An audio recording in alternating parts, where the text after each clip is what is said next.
bonjour à tous. On va commencer. On vous a offert un symbole ce matin. Si je ne me trompe pas, vous avez tous reçu un pins. Ce pins, pour le rappel, servait aux déportés politiques pendant 39-45. Aujourd'hui, il est le symbole de la résistance, du travail de mémoire, du symbole de la culture de la lutte contre le retour de l'extrême droite. Soyez fiers de porter ça.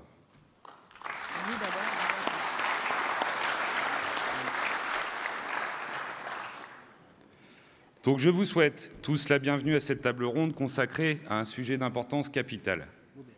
Comment s'opposer syndicalement aux idées d'extrême droite ? Nous disposons de 2 heures ce matin pour aborder ce thème dans un contexte politique et social actuel. Le choix de mettre en avant ce thème lors de ce congrès s'impose par l'urgence de la situation. L'extrême droite est aujourd'hui à la tête de plusieurs pays ou fait partie de majorités gouvernementales en Europe. La Hongrie, la Pologne, les Pays-Bas, l'Italie. Dans le monde, nous observons également cette tendance en Argentine et aux USA. Ces mouvements s'entraident lors des campagnes électorales, comme nous l'avons constaté récemment lors des législatives allemandes, avec la promotion du parti AfD sur X, anciennement Twitter. En France, les résultats des élections européennes et législatives attestent de la montée de l'extrême droite, favorisée par une gouvernance européenne française, capitaliste et ultralibérale. Ceci se traduit concrètement par des agissements patronaux à l'encontre des salariés, les plans de fermeture d'entreprises, entraînant la désindustrialisation, la fermeture des commerces et l'installation de la précarité dans nos régions. Comme si cela ne suffisait pas, nous subissons des reculs sociaux successifs, retraite, santé, enseignement, etc. La mainmise des groupes privés libéraux sur les médias, les guerres, les conflits armés dans le monde contribuent à l'anxiété des peuples et entravent tout optimisme et utopie. Ce contexte crée un terrain propice à la montée des idées d'extrême droite, particulièrement parmi les catégories sociales les plus fragilisées. Je m'explique. Nous prenons conscience que notre CGT, les salariés et les citoyens sont dépolitisés. Un résultat criant, 57% des ouvriers ont voté RN au premier tour des législatives 2024. Pour rappel, c'était 25% en 2015. Nous savons que dans nos rangs, certains votent RN. D'autres évoquent l'impossibilité de parler politique dans les syndicats. Nous avons eu des remontées de salariés qui se plaignent de recevoir des tracts politiques au sein des entreprises. Cela démontre bien que les salariés cloisonnent l'entreprise de la vie extérieure et que nous n'avons plus la capacité de parler politique. Ce constat doit nous amener à nous interroger. La loi XXL Macron en est une cause, une baisse de 30% de nos élus. Ce qui a entraîné nos syndicats, pour certains, à se tourner exclusivement sur l'actualité de l'entreprise, peut-être pour ne pas prendre des risques d'un cycle électoral à l'autre. Je me permets d'aller plus loin dans la réflexion. Notre difficulté à remplir les mandats de délégués lors de ce congrès confirme ce repli sur soi et démontre une forme de dépolitisation. Un autre fait, il s'agit de la mauvaise connaissance de la charte d'Amiens, scinder sa vie syndicale de sa vie politique, et de la double besogne, devenue double volonté depuis 1995, défendre les intérêts des salariés et participer à la transformation de la société. En découlent des questions à intégrer dans les débats ce matin. Quelles sont vos difficultés dans les syndicats et les entreprises sur les sujets politiques ? Que mettons-nous en place pour remettre nos valeurs démocratiques sur le devant de la scène ? Quel plan d'action pour la CGT Métallurgie ? Pour enrichir nos débats et approfondir notre réflexion collective, nous avons la chance d'accueillir 3 intervenants. Matteo Gaddi, membre de la CGIL, qui interviendra sur l'extrême droite au pouvoir en Italie sous le régime de Meloni. Philippe Chalande, membre de Visa ISA, qui analysera l'offensive du RN et sa stratégie de campagne en France. Et Vincent Jarousseau, photographe, documentariste et auteur, qui partagera son analyse de terrain sur l'électorat et le TO du RN en France. Avant de conclure, je tiens à rappeler le contexte de cette table ronde. Nous sommes sur les idées d'extrême droite et non le parti d'extrême droite. Car on peut constater que beaucoup de partis, depuis des décennies, portent et mettent en place des idées d'extrême droite. Je vous remercie de votre attention. Je vous invite à la discipline dans nos échanges afin qu'un maximum de congressistes puissent intervenir dans le temps imparti. Je cède maintenant la parole à l'animateur de la table ronde, Alain Pillou. Bien, bonjour les camarades. Alors, on va essayer d'avoir une méthodologie pour organiser cette table ronde, notamment, comme vient de le dire Olivier, en essayant de vous passer au maximum la parole. C'est l'objectif de cette table ronde et je présume aussi des tables rondes qui vont suivre dans la journée.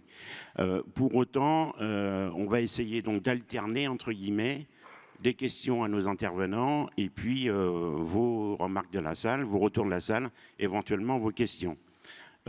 Donc c'est Edith qui va gérer les interventions de la salle. On va essayer, pour l'instant on a 16 inscrits, il me semble.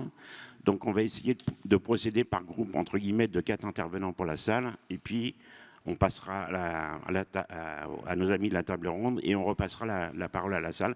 On va essayer d'organiser les choses au mieux comme ça. On va commencer par une question à Matteo. Donc Matteo est un camarade de la CGIL, comme il a été dit. Il maîtrise beaucoup mieux le français que moi je maîtrise l'italien.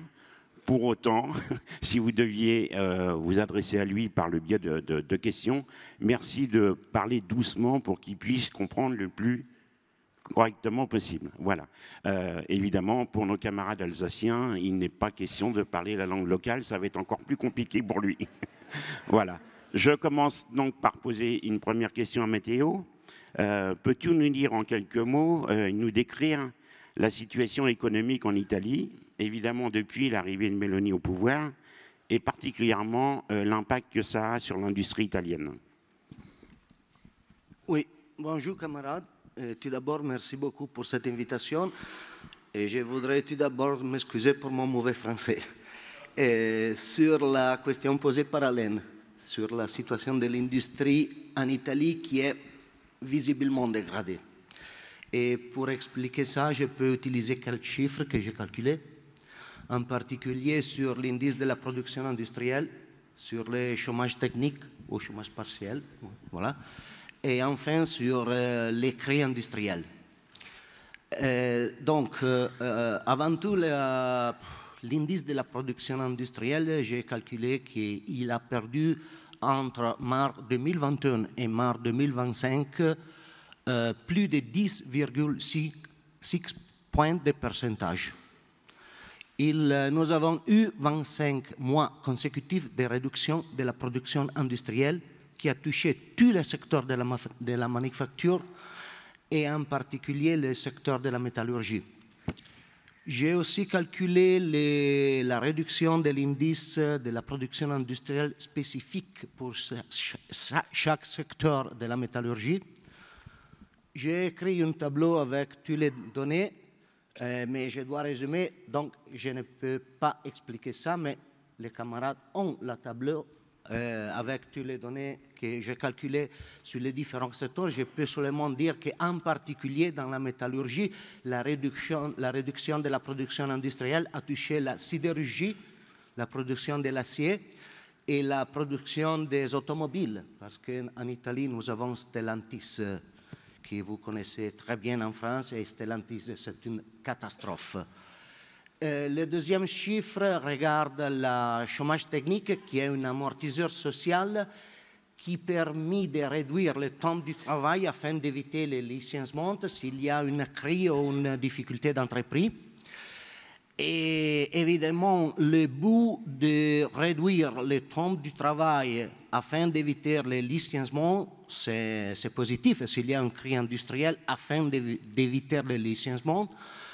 Mais s'il y a une réduction du temps du travail, en même temps, il y a une réduction du salaire et surtout, il y a la peur de perdre l'emploi si la crise n'est pas résolue. Et nous avons calculé la moyenne mensuelle des heures de chômage technique utilisées en Italie dans l'industrie de la métallurgie. Dans le 2022, la moyenne mensuelle était de 6 millions d'heures. Dans le 2024, gouvernement Meloni, La moyenne mensuelle était plus de 21,7 millions d'heures mensuelles, c'est-à-dire une augmentation de 36%. Et nous avons divisé les heures de chômage technique utilisées pour les heures du temps du travail, parce que de cette façon, nous avons calculé le nombre de travailleurs impliqués, c'est-à-dire le nombre de travailleurs qui, si la crise n'est pas résolue, on va perdre l'emploi. Il s'agit de 125 000 travailleurs. Et enfin, nous avons collecté les données de l'écrit industriel de la métallurgie. Nous avons 40 CRI industriels de la métallurgie qui sont gérés par le ministère de l'entreprise. Mais attention, il s'agit seulement d'une petite part de l'écrit industriel parce que la plupart sont gérés par les niveaux régional ou même provincial. Mais cependant, ces 40 CRI ont entraîné depuis 2020, aujourd'hui, ont entraîné la perte de 13 561 emplois. Et aujourd'hui, nous avons encore 19 364 travailleurs impliqués, c'est-à-dire travailleurs qui, si la crise n'est pas résolue, on va perdre l'emploi. Et attention, je n'ai pas calculé la perte d'emploi de Stellantis, qui a plus de 6 000 travailleurs depuis 2014. Et le gouvernement Meloni n'a fait rien. Ils ont établi un bureau pour la gestion de la crise industrielle dans le ministère de l'entreprise. Ce bureau n'a résolu aucun d'elles.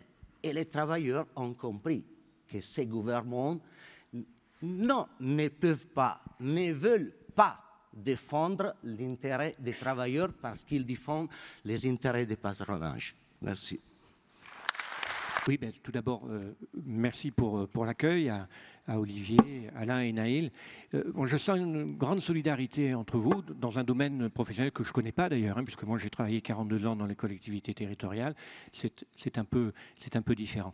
Alors, Vigilance et Initiative syndicale antifasciste, c'est une succession de Ralph Rohm, 1996, et de la commission antifasciste, puis une constitution en association depuis les années 2000. Vous avez dans votre sac à dos le Qui sommes-nous, la présentation, donc je ne vais pas la reproduire. Je dirais simplement deux choses essentielles concernant l'association. Tout d'abord, c'est une association intersyndicale, c'est-à-dire que le travail ne se situe pas à l'intérieur des syndicats qui eux-mêmes, et notamment la CGT, c'est le cas, je le sais, mènent ce travail, ou d'autres syndicats comme Solidaire ou la FSU, mais c'est un travail avec les syndicats et avec les syndicats ensemble.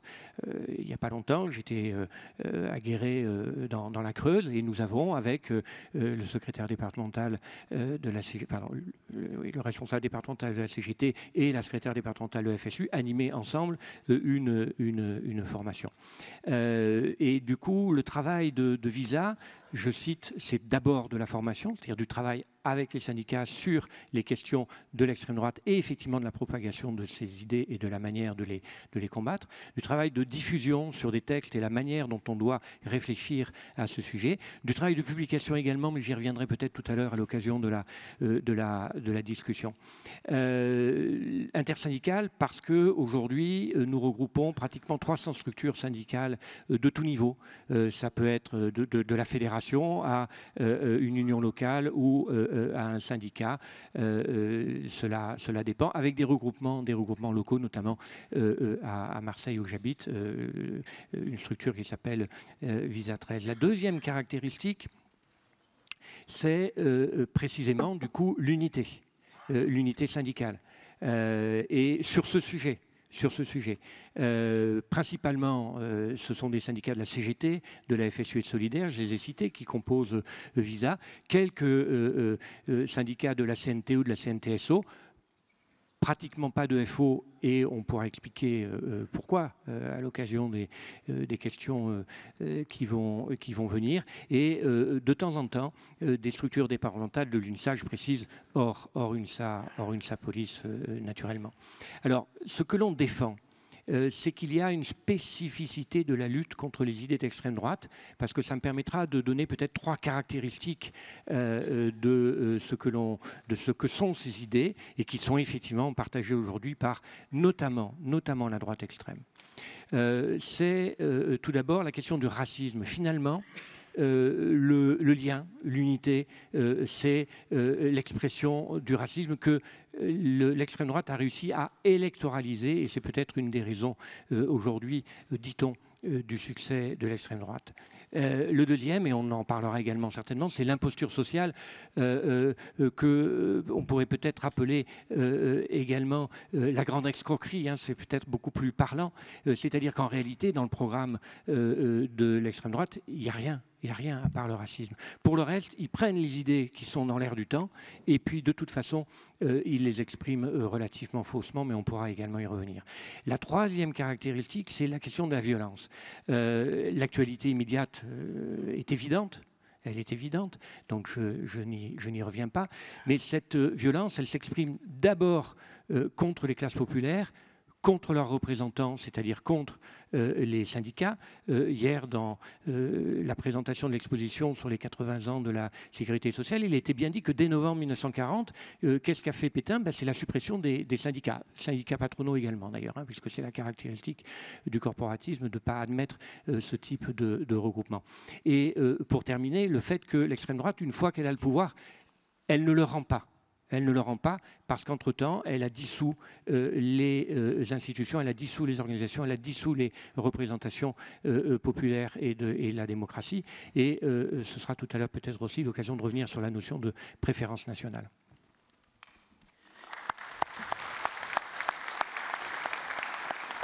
Merci Philippe. Un petit mot de Vincent pour te présenter, mais aussi nous dire en quelques mots évidemment ce qui t'a conduit à mener un travail de terrain et même une enquête de terrain sur le vote extrême droite, et pourquoi précisément dans les villes de Hénin-Beaumont, Denain, Hayange et Beaucaire. Bonjour à tous. Oui, donc en effet, moi j'ai initié une démarche documentaire. Hein, je suis photographe de formation. Il y a plus de 10 ans, en 2014, à la sortie des élections européennes et municipales, élections municipales où le Front National à l'époque avait remporté une douzaine de municipalités, hein, ce qui était une première depuis 1995, et aussi les élections européennes de 2014 qui marquaient pour la première fois une victoire du Front National à une élection sur un scrutin national. C'était le fruit aussi d'une réflexion personnelle. Moi, j'ai eu des engagements politiques à gauche. J'en avais fait un peu le tour. J'avais connu, disons, un certain nombre de déceptions. Je voyais cette extrême droite monter. Il y a une élection importante qui a été la présidentielle de 2002. Alors tout le monde a à l'esprit la qualification de Jean-Marie Le Pen au second tour de la présidentielle, mais on a tous un peu oublié qu'à cette élection présidentielle, pour la première fois, le Front National arrive en tête dans l'électorat ouvrier, ce qui était en soi déjà un premier signal important. Signal qui s'est engagé dès les années 90 dans la structure de ce vote qui est devenu populaire. On l'a un peu oublié, finalement c'est assez récent. La structure du vote d'extrême droite en France était plutôt traditionnellement cantonnée aux petits commerçants, aux petits artisans, et s'est popularisé progressivement au cours des années 90, 2000 et 2010. Et moi c'est ce phénomène-là qui m'intéressait, que j'avais envie d'aller voir sans porter de jugement sur les électeurs. Donc l'idée, ça a été d'aller à la rencontre de cet électorat dans ses fiefs, donc en effet dans des mairies gérées par le Front National, donc à Hénin-Beaumont, Hayange et Beaucaire. Donc il y a une géographie évidemment, puisque l'idée c'était d'aller au cœur de cet électorat dans le sud-est, hein, à Beaucaire. Dans l'est, à Hayange. Hayange, c'est là qu'il y a les fameux hauts fourneaux d'ArcelorMittal qui s'étaient éteints un an avant l'élection de Fabien Engelmann, donc maire Front National à Hayange en 2014. Et puis Hénin-Beaumont, évidemment, dans le cœur du bassin minier, qui est devenu le fief de Marine Le Pen, d'où elle n'est pas issue, mais où elle s'est implantée dès le milieu des années 2000 dans une stratégie, là aussi, de conquête des classes populaires. Et donc, moi, toute ma démarche, ça a été une démarche d'altérité pour aller à la rencontre de cet électorat et pour essayer de donner des clés de compréhension sur les mécanismes qui amènent des franges de plus en plus importantes de l'électorat populaire à voter pour le Front National puis le Rassemblement National. Par la suite, si vous voulez, cette enquête sur ces 3 villes gérées par le Front National a débouché sur la publication d'un premier livre en 2017, au moment de la présidentielle, un roman graphique, L'Illusion nationale, qui est donc publié au moment de la présidentielle. Par la suite, j'ai poursuivi ce travail, mais de manière un peu différente, pas nécessairement que sur le vote, mais plutôt sur les phénomènes et les mécanismes sociaux. J'ai travaillé à Denain, à côté de Valenciennes, sur la question des mobilités, qu'elles soient les mobilités du quotidien, les mobilités sociales, les mobilités résidentielles, en suivant plusieurs familles de cette ville où Marine Le Pen était arrivée largement en tête au second tour de la présidentielle de 2017, en réalisant un score de 57%. Et c'était pour moi une manière de parler du rapport au travail, du rapport aussi de distinction des classes sociales entre elles. Alors, entre classes populaires, comment on se distingue de son voisin, du cas social, tels qu'on les appelle parfois, et qu'est-ce qui amène justement une partie de cet électorat à voter pour le Front National. Par la suite, alors tout ça m'a amené au mouvement des Gilets jaunes, puisque plusieurs des familles que j'avais suivies à l'époque s'engagent dans ce mouvement, puisqu'il était beaucoup de questions de mobilité quand il y a eu l'explosion du mouvement des Gilets jaunes. Et par la suite, j'ai mené donc il y a eu là aussi la publication d'un livre, Les Racines de la colère, en 2019, toujours un roman graphique. Et par la suite, j'ai mené un autre travail documentaire portant cette fois-ci sur des femmes, sur des travailleuses du lien, les femmes du lien, où entre 2019 et 2021, donc avant et pendant la crise sanitaire, j'ai suivi 8 travailleuses du lien, donc des aides à domicile, des aides-soignantes, des assistantes maternelles, des travailleuses sociales, à la fois en Seine-Saint-Denis et dans l'Avesnois, un territoire rural et post-industriel, là aussi, toujours en m'intéressant aux questions du travail. Donc là, il n'était pas question de vote RN, mais en allant dans l'Avesnois, donc autour de Fourmies, je savais que j'étais dans une région où on votait très majoritairement pour le RN. Et là aussi, c'était une façon de décrypter ce vote. Donc toute cette masse documentaire, en fait, je l'ai reprise, je l'ai retravaillée. Ça m'a amené à écrire ce livre qui a été publié en janvier dernier, Dans les âmes et les urnes. Je suis venu vous en parler aujourd'hui. Donc 10 ans de rencontres de la France qui vote RN, qui est un recueil, une sorte de carnet de bord de toutes ces années de rencontres auprès de cet électorat et qui est jalonné par justement des jalons historiques qui ont ponctué toute cette période de 2014 à 2024 où on a assisté évidemment à une accélération assez phénoménale et extrêmement inquiétante de l'histoire aussi bien au plan local que au plan national et au plan international. Donc sur ces sujets-là, c'est vrai qu'on voit qu'on a souvent des difficultés à en parler, mais on a quand même eu l'exemple des législatives l'année dernière où le sondage post-élection il a montré qu'il y a eu un recul assez fort des personnes se déclarant proches de la CGT qui ont voté pour l'extrême droite. Donc on voit que quand on agit, on arrive quand même à faire un peu changer les lignes auprès des personnes qui sont à minima proches de nous. Moi je bosse à ST Microelectronics à Crolles, comme je l'ai dit avant-hier. Et en l'occurrence, on a fait le choix d'aller informer, d'aller agir sur le terrain sur ces questions-là, en allant au débat avec les salariés, en allant discuter. Et ça a généré beaucoup d'inquiétudes dans le syndicat. En réunion de la CE, il y a des camarades qui étaient vraiment réticents, pas sur le fond, mais parce qu'ils avaient vraiment peur de réaction. Et aussi qu'on avait les élections pro 6 mois après les élections législatives. En l'occurrence, on a eu quelques mécontents, on ne va pas se mentir, des personnes à qui on a dû discuter pour leur expliquer en quoi, pour nous, c'était un ennemi du monde du travail, mais avec des arguments très simples en disant en fait, ils sont contre nous, pourquoi vous nous reprochez d'être contre eux donc ça passait plutôt bien. Et ce qui nous a étonné, c'est qu'on a eu beaucoup de remerciements. Des collègues qu'on ne connaissait pas forcément. On est dans une grosse usine, on est 5000 salariés, on ne connaît pas tout le monde. Des jeunes qui sont souvent venus nous remercier après les tractages. Et résultat, aux élections, on a un peu progressé. Alors on n'a pas fait une percée fulgurante, mais on a gagné quelques points aux élections. Donc on n'a pas eu de chute de notre électorat, principalement ouvrier, suite à nos prises de position. Donc nous, ça a été une première très bonne expérience. Et ça a rappelé que se positionner, c'est aussi une opportunité. Là, on l'a refait sur un autre sujet, la question de la Palestine.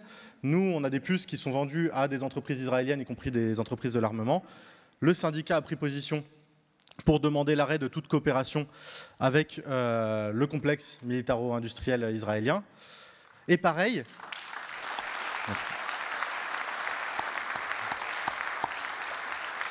et de la même façon, ça a été très délicat, parce qu'il y a plein de camarades qui se disaient « mais on va être accusé de vouloir faire fermer la boîte », tous ces éléments-là. On est, pareil, allé chercher les détails, bien expliquer aux salariés. On a fait un rassemblement, un débrayage. Ça a eu plutôt un bon succès au final. J'ai eu quelques personnes qui sont venues me gueuler dessus quand même. Fais attention au chrono. Ouais, je vois ça. Mais du coup, on a eu des syndicalisations grâce à ça. On a eu des syndicalisations grâce à nos positionnements sur les législatives. On a eu des syndicalisations grâce à nos positionnements sur la Palestine. Donc c'est un risque, mais c'est aussi une opportunité. Et c'est ça que je voulais dire. Merci les camarades. Bonjour, Cédric, DS. Je représente le mandat groupé du 86. Donc c'est mon premier congrès. Ouais, merci, ouais. C'est assez compliqué. Donc, chers camarades, face à la montée de ce fléau qu'est l'extrême droite, nous devons être vigilants, actifs et solidaires. C'est par l'unité, la solidarité et l'éducation que nous ferons reculer la haine et avancer les droits. Lutter contre l'extrême droite nous impose d'avoir une approche globale, cohérente, mais surtout durable. Suite aux échanges en AG avec l'USTM, 3 propositions en sont ressorties. Donc la première, créer une charte éthique commune qui permettrait d'afficher notre engagement à combattre activement les idées de l'extrême droite dans le monde du travail. Profiter de nos instances pour l'inscrire à l'ordre du jour d'une réunion CSE pour que celle-ci soit consignée au procès-verbal et la diffuser. Le deuxième, agir concrètement sur les réseaux sociaux en créant un compte engagé sur ce sujet avec un contenu simple, régulier et percutant qui utilise les bons codes des réseaux et qui engage sa communauté. La troisième, dans chaque entreprise, réaliser un audit diversité qui peut être un excellent levier pour repérer, prévenir et combattre les idées de l'extrême droite, l'analyser, informer les salariés et proposer des plans d'action. Si vous voulez plus d'informations sur ces 3 pistes d'orientation, l'USTM 86 sera ravi d'y répondre.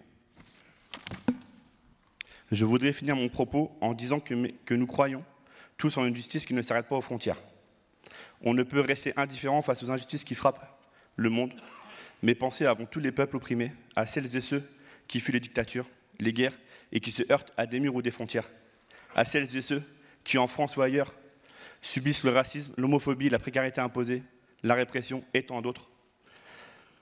Je voudrais leur affirmer ma solidarité, non, notre solidarité, sans condition ni frontières. Unis dans notre diversité, nous soutenons tous les peuples dans leur quête de paix, de dignité et de justice. Je veux aussi prendre un moment pour dire merci. Merci à l'USTM de m'avoir permis de représenter le mandat groupé 86. Merci de votre confiance.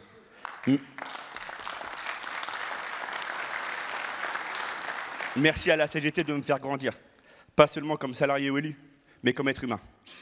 Je suis fier de faire partie d'un syndicat qui ne s'était pas et qui ne regarde pas ailleurs. Grâce à vous, je suis plus confiant, plus engagé et plus déterminé. Alors vraiment, merci à vous toutes et à vous tous. Vive la CGT et bon 40e congrès. Salut les camarades, je travaille à Stellantis Mulhouse. Donc comme dit la chanson, on ne choisit pas sa famille, on ne choisit pas le pays où l'on est, mais on peut choisir son camp. Et notre camp, c'est celui de la classe ouvrière.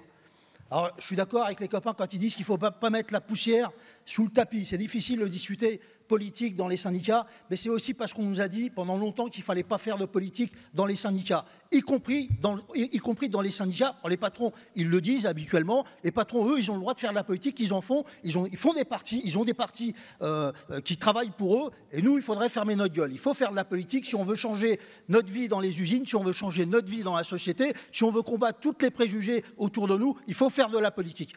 Alors faire de la politique, je le dis quand même, ça ne veut pas dire que j'approuve quand la CGT elle appelle à voter Macron. Macron, ce n'est pas un rempart à l'extrême droite. Et puis la gauche...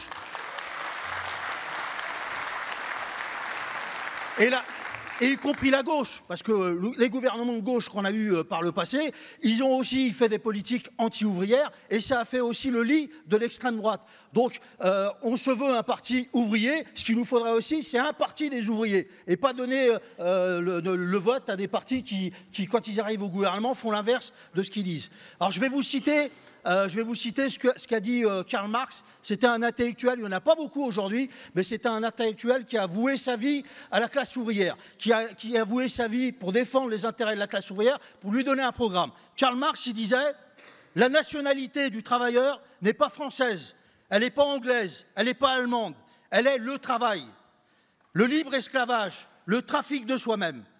Son gouvernement n'est pas français, il n'est pas anglais, il n'est pas allemand, c'est le capital. L'air qu'il respire chez lui n'est pas l'air français, anglais ou allemand, c'est l'air des usines. » Alors, moi, ce que je voulais dire aussi, c'est qu'il n'y a pas de point commun entre les industriels français et les travailleurs. Ce n'est pas vrai. Le patriotisme économique, c'est bon pour les patrons, quand ils veulent nous faire travailler plus, mais quand ils ont envie de transférer des productions ailleurs, ils le font pour faire plus de pognon. Ça, ils le font. Alors, on parle de délocalisation. Il n'y a pas seulement des délocalisations à l'étranger, il y a aussi des délocalisations en France. On n'en parle pas. Quand une usine ferme en France pour aller produire dans la région d'à côté, on peut aussi parler de la même chose. Donc, il ne faut pas que nous, c'est pas parce que les patrons, ils essayent de nous mettre en concurrence. Il y a un camarade italien qui a causé. Moi, je travaille à Stellantis, c'est aussi travailleur italien. Je ne suis pas concurrent des travailleurs italiens. Alors, il ne faut pas qu'on se mette ça dans la tête qu'il faut plus de boulot en Italie et moins, ou plus en France. Ce qu'il faut, c'est partager le boulot. Il y a du boulot pour tout le monde, il y a assez de fric. Attention, voilà. chrono. Il y a assez de fric pour tout le monde. Voilà. Alors, il ne faut pas, et y compris, il y a un copain qui parlait hier de nationalisation, y compris la nationalisation, les camarades, à chaque fois qu'on nationalise, c'est pour remettre la société, voilà, pour faire des investissements, des machins, etc. Et puis, dès qu'on a terminé les investissements avec notre pognon, ce qu'on fait, c'est qu'on revend ça pour une bouchée de pain au patron. Donc voilà, les camarades, moi, ce que je terminerai juste par dire, travailleurs de tous les pays, unissez-vous. Bonjour à tous les camarades. Samy pour l'USM Loire. Je suis fils d'un père et d'une mère de 2 pays différents, de 2 religions différentes. J'ai grandi un pied à la campagne, un pied dans un quartier populaire, dans une famille modeste, dans un environnement multiculturel et solidaire. Je vous le dis, ces différences ne m'ont pas séparé des autres, elles m'ont construit. C'est cette richesse, cette histoire collective qui m'a forgé comme ouvrier, comme homme, comme syndicaliste CGT. Et c'est pour ça que je refuse de laisser l'extrême droite salir ce que nous sommes. Car aujourd'hui, l'extrême droite progresse, et elle progresse dans nos rangs, chez les ouvriers. Pourquoi? Parce qu'on ferme nos usines, parce qu'on détruit nos services publics, parce que les collègues se sentent abandonnés, isolés, trahis. Et cette colère-là, légitime, le RN la transforme en haine contre l'étranger, contre les jeunes, contre les quartiers, contre les femmes, contre les syndicalistes. Mais le RN n'est pas du côté des travailleurs et des travailleuses. Il ne parle pas de salaire, il ne parle pas de conditions de travail, il ne parle pas de justice sociale. Il protège les intérêts du patronat, il divise pour mieux régner et il rêve d'un monde sans syndicats. Alors camarades, face à cette menace, nous avons une responsabilité immense. Beaucoup de jeunes se lèvent aujourd'hui et c'est peut-être ce qui doit le plus nous donner de force. On l'a vu clairement lors des législatives de 2024, des milliers se sont mobilisés pour barrer la route à l'extrême droite. Ils ont dit non à la haine, non à l'exclusion, non à la résignation. Ils ont refusé qu'on leur vole leur avenir. Ils ne veulent pas de guerre, de la misère, de la peur. Ils veulent un sens, du respect, un travail digne et une planète habitable. Cette jeunesse, elle manifeste, elle vote, elle organise des collectifs, elle s'engage dans les quartiers, dans les facs, dans les centres de formation. Et nous, on doit marcher avec elle. Pas demain, pas plus tard, mais maintenant. Nos usines, nos ateliers, nos syndicats doivent être des espaces où cette jeunesse trouve sa place. Parce que si on veut changer le monde, ce sera avec elle ou ce ne sera pas. Camarades, l'extrême droite avance, mais la jeunesse répond.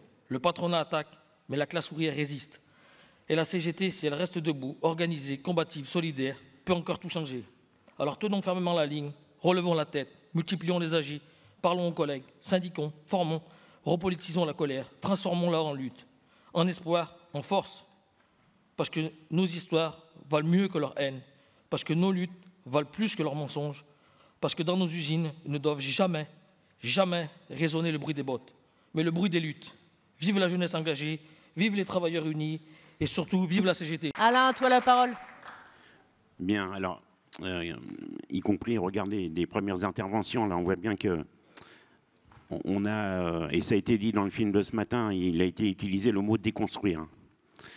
Et au regard de phrases assez basiques qu'on entend tous les jours, je présume, dans nos entreprises et ailleurs, dans nos quartiers, il faut qu'on arrive à construire une argumentation qui réponde à ces phrases basiques. Et en clair, pendant qu'on a une phrase basique qui dure 30 secondes, nous, il va nous falloir plusieurs minutes pour essayer précisément de déconstruire le propos.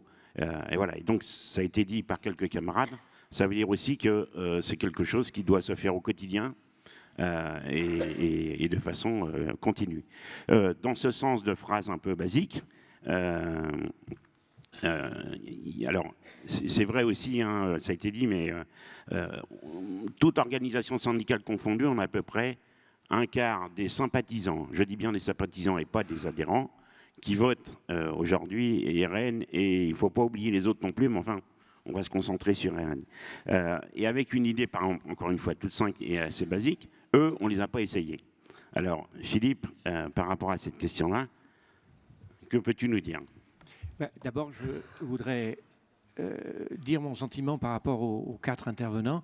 J'ai senti de la confiance dans leurs interventions, dans la confiance dans l'action syndicale, et ça, c'est bien la volonté de ne pas occulter les problèmes, la reconnaissance selon laquelle le syndicalisme est politique, donc cette fameuse double besogne, hein, c'est la révélation, la positionnement par rapport à l'extrême droite pour les syndicats, c'est la notion de tension entre le social où on serait légitime et le sociétal où peut-être on le serait moins. Mais en réalité, nous le sommes tout à fait, nous manœuvrons cette matière-là. Alors pour répondre à la question, on ne les a jamais essayés, ou plutôt à cette interjection, eh bien évidemment c'est faux. Évidemment c'est faux. Historiquement, on les a essayés, ça, on l'a dit, j'ai donné un exemple il y a quelques instants, donc on voit bien les faits et les méfaits historiques. Aujourd'hui, on les a essayés aussi, notamment, et Vincent l'a documenté aussi dans les villes qu'il a traversées pendant 10 ans, on les a connus dans les collectivités territoriales. Visa l'a documenté aussi dans une série qui s'appelle Lumière sur Méribrune. Et où on a vu la politique antisociale du Front National, puisque c'est jusqu'en 2018 et puis au-delà, sur la question notamment des classes populaires. On voit bien que dans les collectivités, ce sont les classes populaires qui sont le plus attaquées par les politiques sociales. Vous le savez, les services publics locaux, ce sont ceux qui sont le plus proches de la population. On le dit, hein, c'est une formule classique, mais que je vais réemployer. Hein, c'est la richesse de ceux qui n'en ont pas. Donc, haro sur les cantines scolaires, haro sur les transports scolaires, haro sur les associations d'aide aux immigrés, haro sur les associations d'aide aux femmes et puis une politique sécuritaire, une politique de centre-ville et une politique classiste uniquement. D'ailleurs, si un certain nombre de communes ont été reconduites en 2020, il y a eu beaucoup moins de conseillers municipaux Front National avec l'élection de 2020, plus de 2 fois moins. Et puis, on les essaye aussi aujourd'hui dans les pays européens et dans nombre de pays hors européens. Regardons ce que fait Orban en Hongrie, et notamment aussi contre les syndicats. Regardons ce que fait Modi en Inde contre les musulmans. Regardons ce que fait Trump contre les universités, aussi contre les immigrés. Alors, évidemment, une fois qu'on a dit ça, c'est la question de comment le faire, comment l'expliquer. Et bien sûr, ce n'est pas une posture morale qui permet de le faire, c'est simplement l'engagement. Et l'engagement syndical, il est important à cet égard. Il faut que probablement l'on politise les inégalités sociales, qu'on explique pourquoi, d'où ça vient. Et en clair, très clairement, c'est le retour nécessaire de la lutte des classes qui permettra de vaincre ces idées d'extrême droite. Merci Philippe. Alors, ça a été dit aussi par quelques camarades dans les premiers intervenants, mais l'effet des industrialisations, et comme l'a dit Sophie Binet il y a quelques semaines, est un terreau pour l'extrême droite. Mais toi, Vincent, tu as précisément, durant les 10 années sur lesquelles tu as j'allais dire, labourer le terrain, entre guillemets, tu démontres un peu le lien de cause à effet entre la désindustrialisation et la montée de l'extrême droite. Peux-tu, là aussi, commenter un peu plus ce... Oui, évidemment. Je vous ai expliqué au début les territoires dans lesquels j'ai travaillé. Je suis allé volontairement dans le bassin minier, dans la Fench, en Lorraine, mais aussi Beaucaire, qui est dans le sud de la France, qui est plutôt situé dans une plaine agricole. Il y a plus globalement les mutations socio-économiques majeures qui sont plutôt que des bouleversements, qui sont des bouleversements à l'échelle de 50 ans. Moi, je vais juste citer un chiffre. Je suis né en 73, donc c'est la crise pétrolière, la première. En 73, en France, un salarié sur 2 était affecté à une tâche productive manufacturière ou agricole. 1 sur 2. Aujourd'hui, c'est 1,5 sur 10. Et encore, je suis presque optimiste quand je donne ce chiffre. C'est pire qu'en Italie, hein.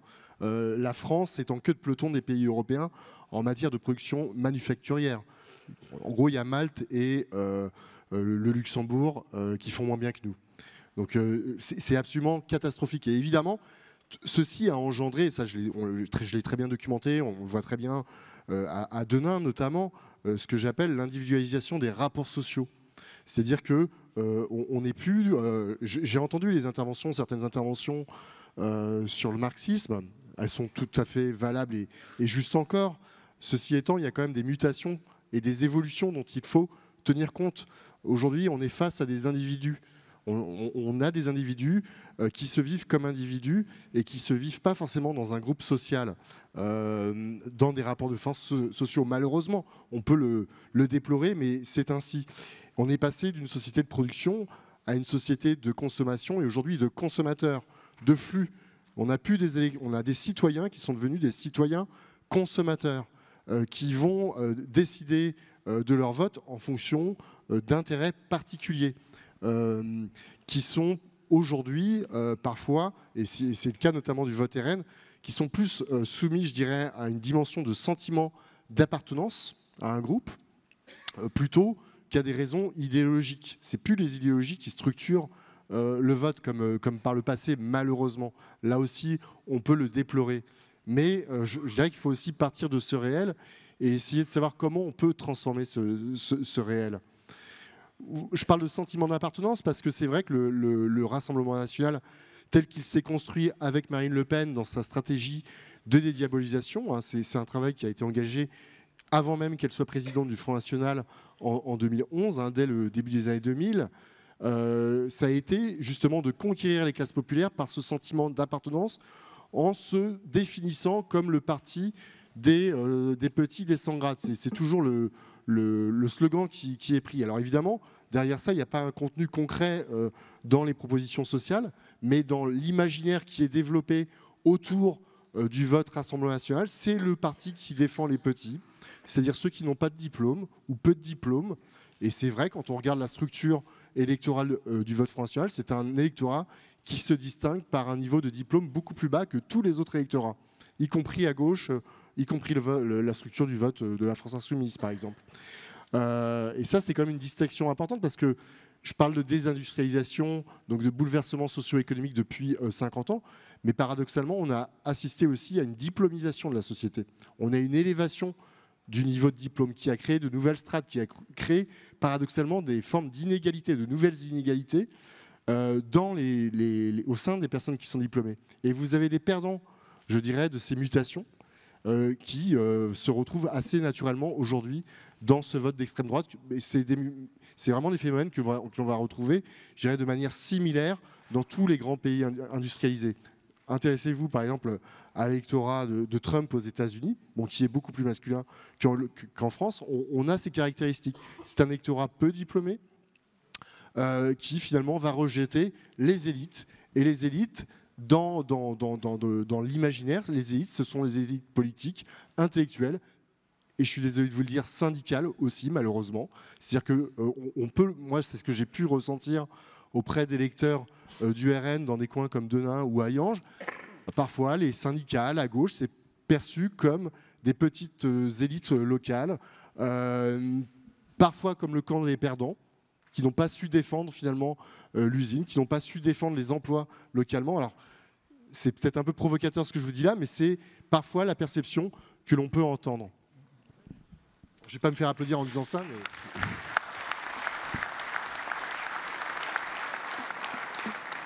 Alors, on va demander maintenant à Mathéos les conséquences en matière de politique sociale. Très clairement, est-ce que ça va mieux pour les Italiens, par exemple, concernant les retraites, la santé, les aides sociales?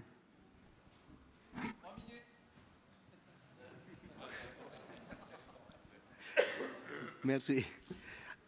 Alors, tout d'abord, la loi budgétaire de l'État italien, c'est-à-dire la loi de finances, a été définie dans le cadre de la nouvelle gouvernance économique européenne qui a été approuvée en avril dernier après la suspension du pacte de stabilité et croissance pendant la crise pandémique du Covid. Et la loi du budget de l'État italien a été définie sur la base de l'austérité. C'est-à-dire le gouvernement Meloni a défini une loi du budget de l'État qui a établi une solde primaire structurelle. Le solde primaire structurel, c'est la différence entre les entrées de l'État grâce à l'impôt général et la dépense publique. Donc, s'il y a une solde structurelle primaire positive, ça signifie que les impôts sont plus grands de la dépense sociale. Et le gouvernement italien a défini un solde primaire structurel très positif qui entraîne les coupes de 13 milliards d'euros de dépenses publiques chaque année pour les prochaines 7 ans. Donc, non seulement il n'y aura pas de nouvelles ressources pour renforcer les services publics, mais il y aura des coupes très fortes à la dépense sociale. Alain, vous avez mentionné en particulier la santé et les retraites. Voilà. En Italie, il n'y a pas un nombre suffisant de personnel dans la santé, mais attention, la santé. Dans les hôpitaux publics, il n'y a pas un nombre suffisant de personnel. Et en même temps, il n'y a pas un nombre suffisant de machines de la diagnostic. Donc, si vous voulez faire un examen, je ne parle pas du traitement, je parle seulement d'un examen, vous devez attendre jusqu'à 6 mois pour faire un examen de diagnostic dans la santé publique. Mais, attention, les financements publics sur la santé publique ont été réduits. Mais en même temps, les financements publics décidés par le gouvernement à soutien de la santé privée ont augmenté. Donc, si vous appelez un hôpital privé et vous êtes disposable à payer, vous pouvez faire les mêmes examens dans quelques jours, mois. Moi, j'ai appelé un hôpital public pour faire un examen au 5, 6 mois d'attente. Je ne pouvais pas attendre 6 mois. J'ai appelé un hôpital privé en payant 3 jours d'attente pour faire le même examen. C'est le modèle de la santé américain soutenu par la droite italienne. Il s'agit d'un droit social fondamental. Et la CGIL est visiblement et fortement engagée sur la lutte sur la santé, sur le droit à la santé qui est un droit universel, qui a été conquis par la lutte des ouvriers dans le passé. Et sur les retraites. Sur les retraites, alors la situation est également catastrophique parce qu'aujourd'hui en Italie, pour atteindre l'âge de la retraite, il faut travailler 42 ans et 10 mois. Mais attention, en Italie, une loi décidée par un autre gouvernement des droits, par une ministre expression du parti Ligue Nord de Salvini, a lié l'âge de la retraite à l'espérance de vie. C'est-à-dire, si l'espérance de vie augmente, vous devez travailler de plus. Donc, on va augmenter aussi l'âge de la retraite. Moi, j'ai calculé que j'ai commencé à travailler à 25 ans, après de l'université et après du service civil, parce qu'en Italie, on peut faire dans le passé les services militaires ou en alternative les services civils. Moi, je suis un antimilitariste, je fais le service civil, donc on a commencé à travailler à 25 ans. J'ai calculé que j'allais en pension, si tu vas bien, à 69 ans. Et les coefficients techniques avec lesquels on calcule la pension ont été dégradés. C'est-à-dire que ma génération aura une salaire de retraite, une pension, voilà, une pension d'environ 700-800 € après avoir travaillé presque 43 ans. Et les gouvernements de droite, ils continuent à dégrader ces situations. Parce que s'ils ne changent pas la loi sur l'espérance de vie, et l'âge de la retraite, on va augmenter de plus en plus. Donc, nous aurons une génération de retraites qui atteindra l'âge de la retraite à 69, 70, 70 ans, et avec des retraites sous,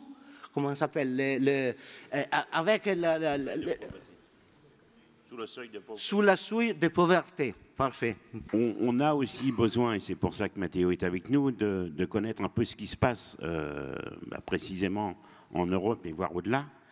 Et on voit bien que l'imposture sociale de l'extrême droite, elle est vraie en France, mais elle est vraie aussi ailleurs. Et preuve en est quand ils sont en manette. C'est un peu le sens de la question posée à Matteo. Je repasse... Bonjour à toutes et tous. Donc Eric Moulin, USTM 42. Donc l'extrême droite est un sujet qui traverse depuis des décennies notre syndicaliste CGT, car nos visions de société sont diamétralement opposées. Comme à chaque crise du capitalisme, les idées d'extrême droite ressurgissent, prenant le repli sur soi, la réduction des droits sociaux et des libertés fondamentales, et avec la mise en avant de l'état de droit régalien autoritaire.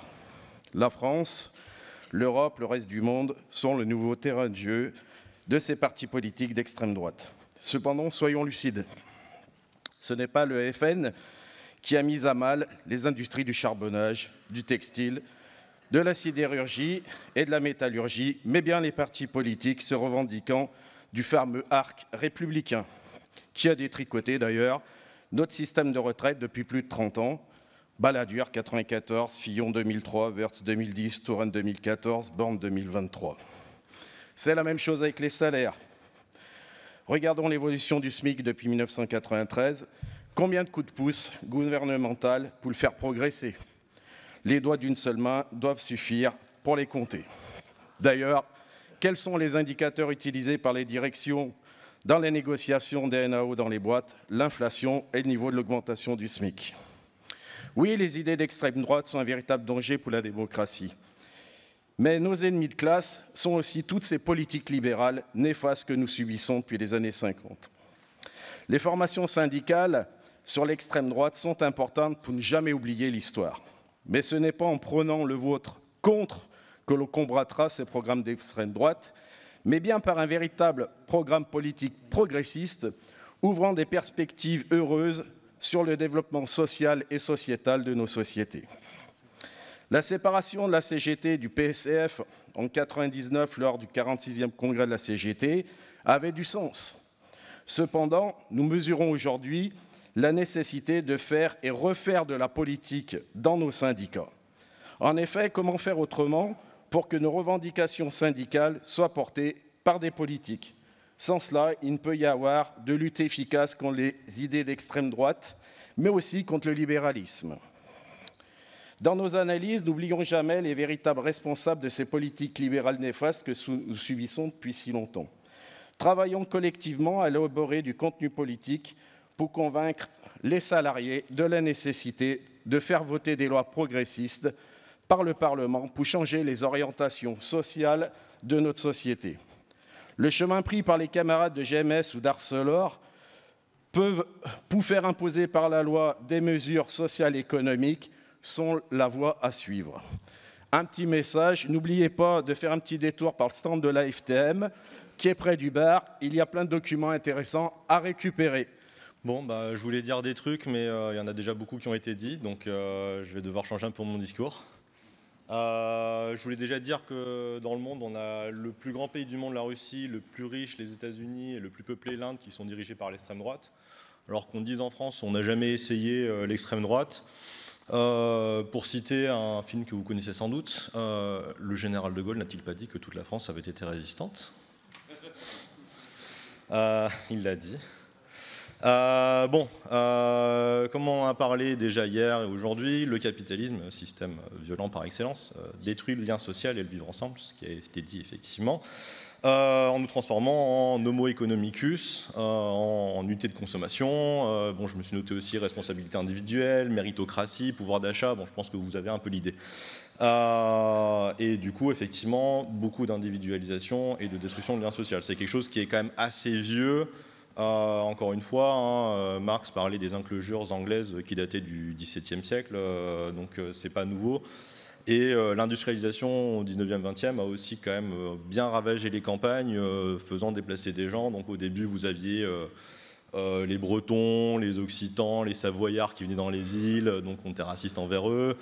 Ensuite, c'était les Italiens, on a fait quelques pogroms, voilà.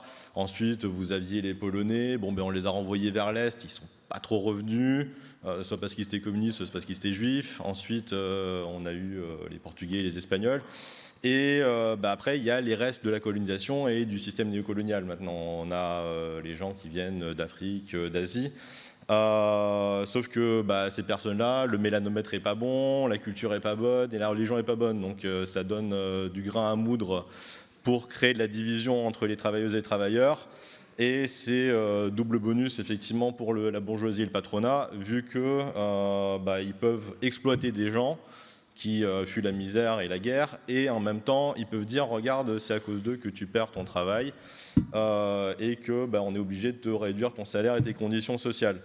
En France ça s'est fait aussi après la guerre, avec le remembrement notamment, mais voilà, c'est quelque chose d'important effectivement dans nos syndicats, de rappeler l'histoire, de contextualiser, de dire non, les gens ils ne viennent pas pour nous piquer notre travail, ils fuient quelque chose que vos ancêtres avaient fui aussi. Enfin, on a, dans le 19e siècle, 90% de la population française était rurale, donc la plupart d'entre nous viennent de la campagne. Et il faut rappeler que c'est quelque chose qui s'est construit et c'est quelque chose qu'on peut détruire. Je voudrais conclure du coup, vu qu'on a un invité italien, en citant Gramsci. Et vu que tu dois faire attention au chrono. Le vieux monde se meurt, le nouveau monde tardera à apparaître et dans ce clair-obscur surgissent les monstres. Combattons-les, détruisons-les, vive la CGT et vive la lutte antifasciste. Bonjour les camarades, donc André-Pierre Dufresne, je suis délégué syndical à Aubagne et j'aime bien, je vais profiter comme tout le monde, c'est ma première fois, donc j'attends vos applaudissements. Merci. Alors, en Provence, lieu de ma résidence et lieu de mon travail, la contamination à la peste brune ne cesse de croître. Je ne vais pas vous faire le constat alarmant que vous connaissez évidemment déjà au sujet de la France et des pays européens en ce qui concerne l'extrême droite.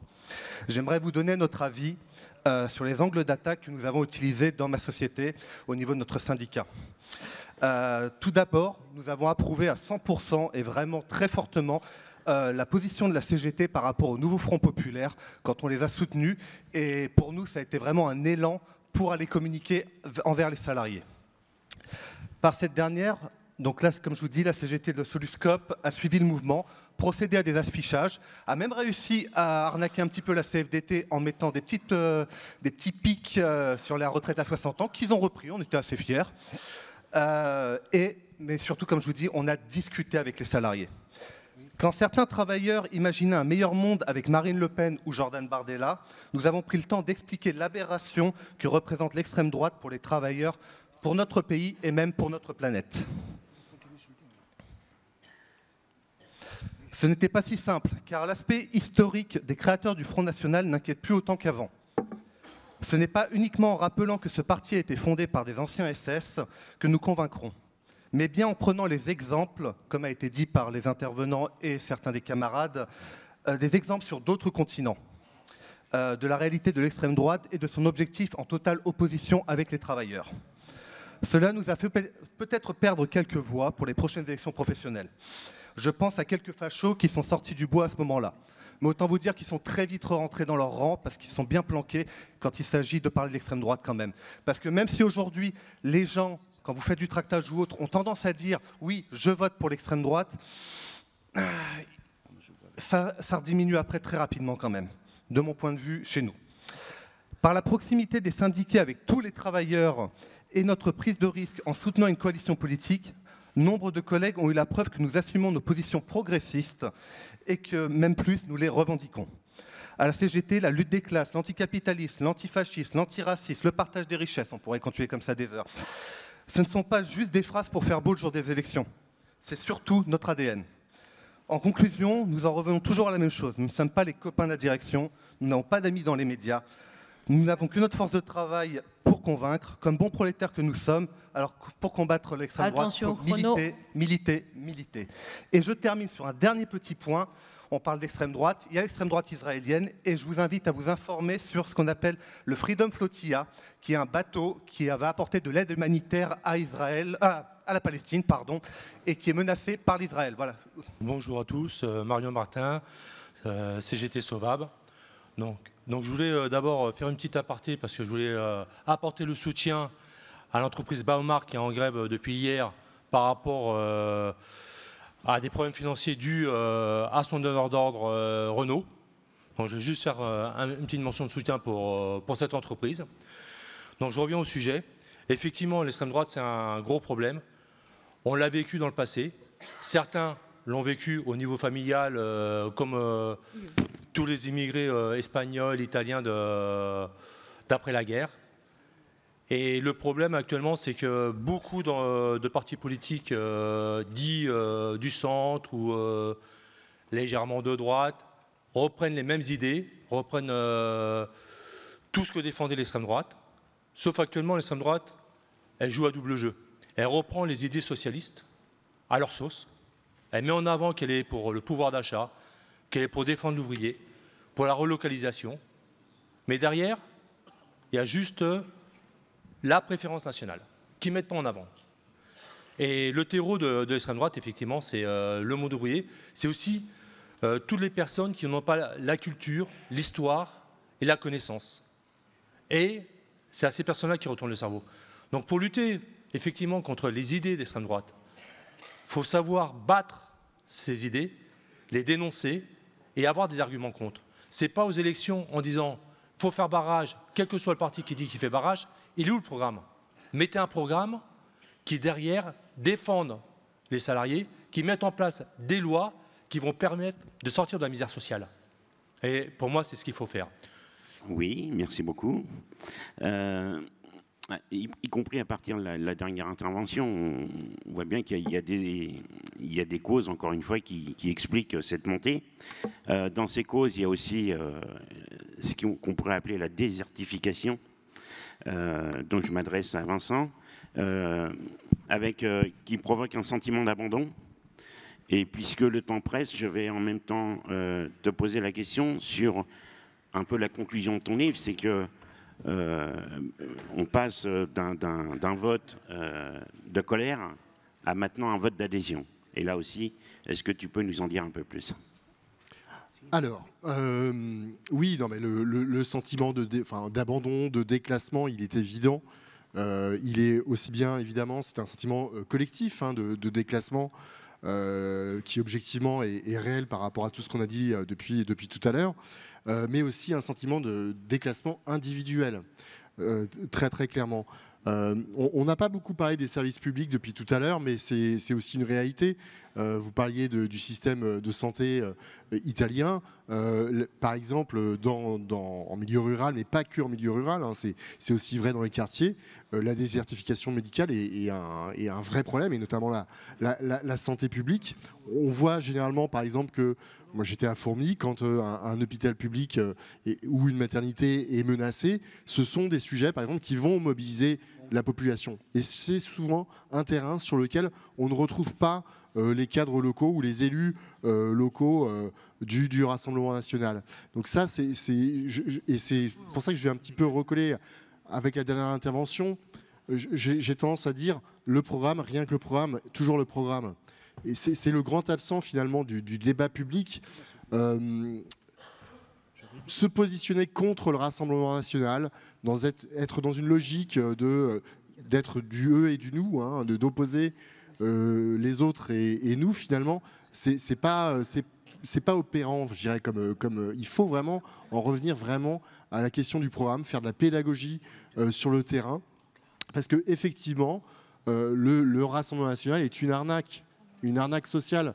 Il a été dit à juste titre, juste avant, qu'il y avait un vernis social dans ce parti. Et c'est vrai que Marine Le Pen, notamment en s'implantant à Hénin-Beaumont, a adopté une stratégie, c'est ce que je disais tout à l'heure, apparaissant clairement comme la défenseuse des classes populaires. Mais c'est un vernis. Derrière, il n'y a rien. Ça ne repose sur pas grand-chose. Alors, le sentiment d'adhésion, c'est vrai que quand j'ai commencé, moi, ce travail d'investigation dans les années 2010, on était sur un vote de colère. Vote de colère que je situe jusqu'au moment du Covid. Il y avait cette idée de dégagisme qui était assez puissant, qui reste encore puissant. Je veux dire que ça n'a pas complètement disparu. Mais c'est vrai qu'aujourd'hui, on a un vote d'adhésion, mais plutôt d'adhésion à un camp.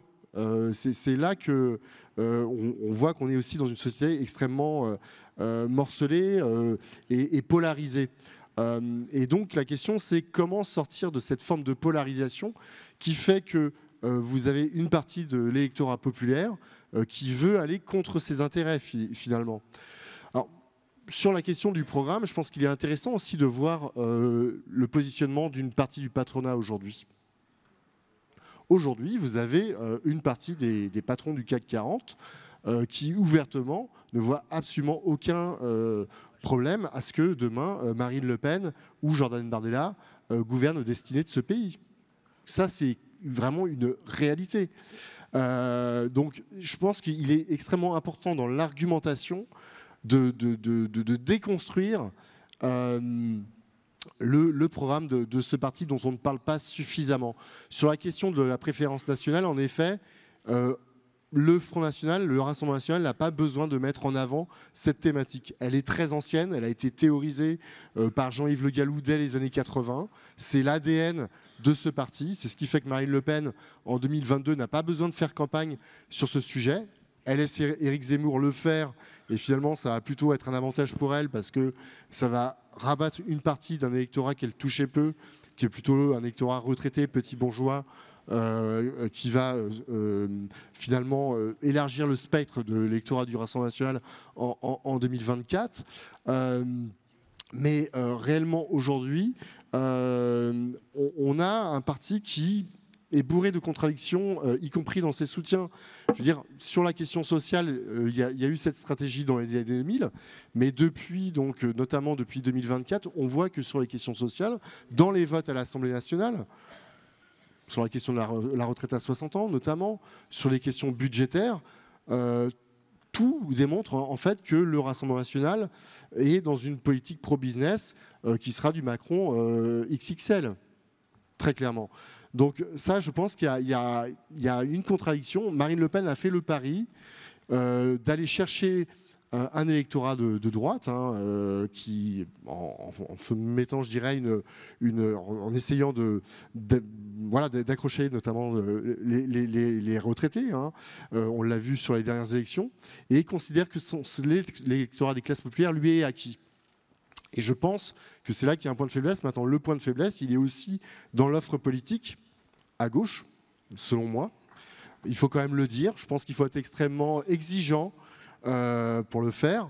On a un problème de désunion, on a un problème d'une gauche qui ne se parle qu'à elle-même, qui ne s'adresse pas aux gens, qui se renouvelle assez peu aussi dans ses contenus idéologiques.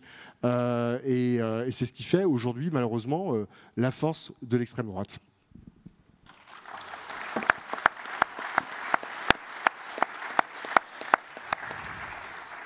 Alors, on avait aussi une question pour Philippe, puisque Visa est une association qui regroupe, comme il l'a dit, plusieurs syndicats.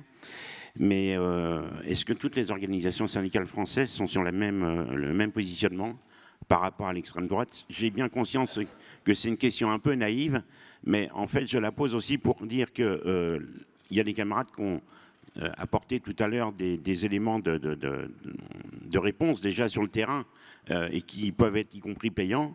Est-ce qu'il faut agir seul en tant que CGT dans l'entreprise contre l'extrême droite, ou est-ce qu'on peut aussi s'appuyer sur d'autres syndicats pour le faire de façon un peu plus unitaire? Bon, d'abord, ça a été dit dans les interventions, hein, lutter contre l'injustice sociale et donc contre les idées d'extrême droite, c'est dans l'ADN du syndicalisme, bien entendu. Hein. Et c'est la volonté de Visa que de travailler de manière unitaire. Bien entendu, tous les syndicats ne mettent pas forcément cela comme priorité. Mais je crois qu'il y a suffisamment de syndicats, j'en ai cité 3. Je vais citer aussi la CFDT qui est très très claire à ce sujet, sur la question de l'extrême droite. Je lisais un interview dans l'hebdomadaire Politis la semaine dernière de 2 de vos camarades de ArcelorMittal Dunkerque, qui sont peut-être dans la salle d'ailleurs, qui disaient « Nous, pour lutter, on a aussi besoin de travailler avec la CFDT. Peut-être ça ne nous plaît pas forcément, mais on doit y arriver. On doit travailler de manière unitaire. » Et ça, c'est une bonne chose. Et effectivement, quand il y a des syndicats qui ne promeuvent pas ces valeurs-là, eh bien, on les laisse de côté. J'en ai cité tout à l'heure, je n'y reviendrai pas. Je reviendrai simplement sur la volonté en 1995 du Front National de créer des syndicats maison. Que heureusement la Cour de cassation a invalidé. Pourquoi ? Parce que, il y avait, la raison essentielle, c'était la question, alors à l'époque, ça s'appelait la priorité nationale. Hein. Ça, c'est une valeur inconstitutionnelle. La préférence nationale, c'est une valeur inconstitutionnelle. Et c'est très important de pouvoir le dire, car en fait, c'est présenté aussi comme la solution magique. La solution magique, les classes populaires vont retrouver leur dignité grâce à la préférence nationale. Eh bien, évidemment, ce n'est pas vrai.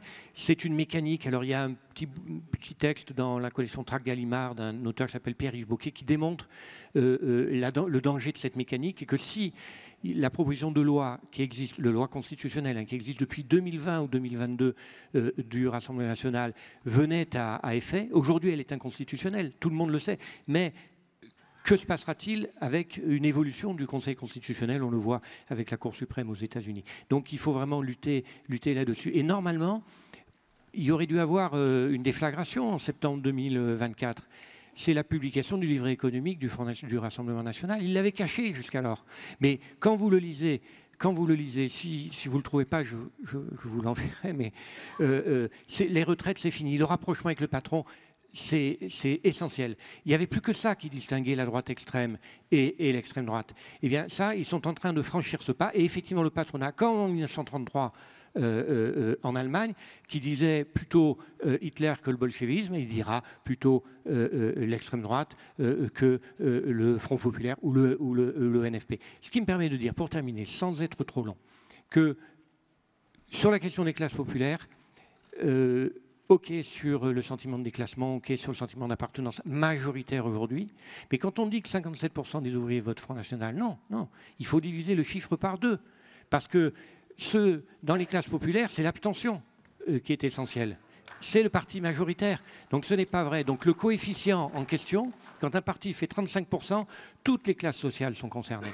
Lorsque j'ai appris à Beaucaire précisément, en 2014, c'était une directrice d'école qui était candidate du Front National. C'était très surprenant pour ce qui me concerne. À Tarascon. À Tarascon. Mais il n'y a que le Rhône qui donc effectivement Beaucaire est dans le Gard, et Tarascon est dans les Bouches-du-Rhône. Bon, donc c'était surprenant, mais aujourd'hui ça ne nous surprend plus. Donc c'est la notion de concurrence sociale qui est concernée, et ça c'est la caractéristique des classes intermédiaires. C'est-à-dire la classe à laquelle on a appris qu'elle pouvait pas, que la lutte des classes n'existait plus, j'y reviens, c'est-à-dire qu'elle accepte tout le haut, hein, les quartiers, les écoles, mais elle n'accepte pas le bas. Et le bas, qui c'est? Évidemment, le bas, c'est plus pauvre que soi, c'est ceux qui sont arrivés en année, c'est les immigrés, c'est les Roms. Et donc ça, c'est important à regarder également. Une question à Matteo, et après on repassera le micro à la présidente. Il vient d'être dit, de par la salle, mais aussi de par nos deux derniers intervenants, qu'il y a une connivence évidente entre l'extrême droite et le patronat. Et précisément, Matteo, vous êtes dans une phase de négociation des conventions collectives. Eh bien, qu'en est-il de cette connivence? Oui, tout d'abord, je voudrais rappeler un aspect plus général, parce que le dimanche 8 juin et le lundi 9 juin, en Italie, nous allons voter les référendums proposés par la CGIL. Il s'agit de 4 référendums pour abroger les lois sur les licenciements illégitimes, pour abroger les lois sur le travail précaire et pour améliorer la santé, la sécurité, la situation des travailleurs sur les lieux du travail. Les gouvernements, pas les partis politiques, les gouvernements, l'institution gouvernementale a demandé aux citoyens italiens de ne pas aller à voter pour ne pas attendre les quorums et dans cette façon faire échouer les référendums. Il s'agit d'une décision sociale et politique très claire, c'est-à-dire contre le référendum qui peut améliorer les conditions des travailleurs, et c'est-à-dire à soutien de les raisons du patronage. Encore, nous sommes en train de négocier les nouvelles conventions collectives de la métallurgie.